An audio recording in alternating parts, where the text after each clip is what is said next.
एक गांव में एक गरीब किसान रहता था। वह बहुत ही ईमानदार और मेहनती आदमी था। वह अपने छोटे से खेत में काम करता और बहुत ही खुश रहता था। पूरे गांव में किसान की ईमानदारी की बहुत ही चर्चा थी। उसका एक दोस्त था जो उस गांव के राजा के यहाँ सिपाही का काम करता था।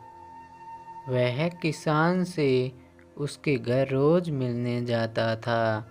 एक बार राजा ने अपने दरबार में एक ऐलान किया कि उसके बगीचे में काम करने वाला एक अच्छा सा कारीगर चाहिए जो उसके बगीचे के पेड़ पौधों और फूलों का ध्यान रख सके। राजा का यह ऐलान सुनकर किसान के दोस्त सिपाही ने सोचा कि यही मौका है कि किसान से मित्रता निभाने की मैं उसे यहाँ बगीचे में काम पर लगवा दूंगा। उसका वह मेरा साथ भी रहेगा एवं किसान का भला भी हो जाएगा।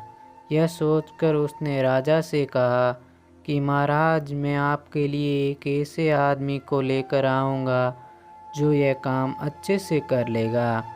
सभी राजा ने उस सिपाही को आदेश दिया कि जाओ, कल से ही बगीचे में काम करने के लिए कह दो।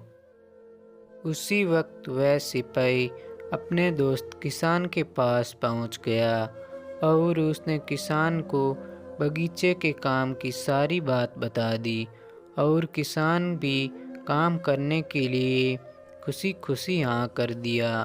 अगले ही दिन अपने दोस्त के साथ राजमहल पहुंच गया। सिपाही उसे राजा के सामने लेकर गया और राजा ने उस किसान को बगीचे की पूरी देखभाल का काम सौंप दिया। राजा ने कहा, तुम अगर पूरी ईमानदारी के साथ काम करोगे तो तुम्हें 50 सोने की मुद्राएं हर महीने दूंगा। किसान खुशी खुशी बगीचे में काम करने के लिए हाँ कर देता है और वह उसी वक्त बगीचे में काम करने लगा। किसान बगीचे में बहुत दिल लगाकर काम करता था। कुछ दिन बीत गए। किसान ने बगीचे को बहुत सुंदर व हरा भरा बना दिया।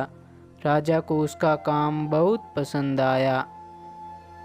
एक दिन किसान बगीचे में कुछ खुदाई कर रहा था तो उसने जमीन के नीचे कुछ महसूस किया। तो उसने खुदाई की तो देखा वहाँ नीचे एक बड़ी सी संदूक थी। किसान ने वह संदूक बाहर निकाला और खोला तो क्या देखा, वह सोने और चांदी से भरी हुई थी।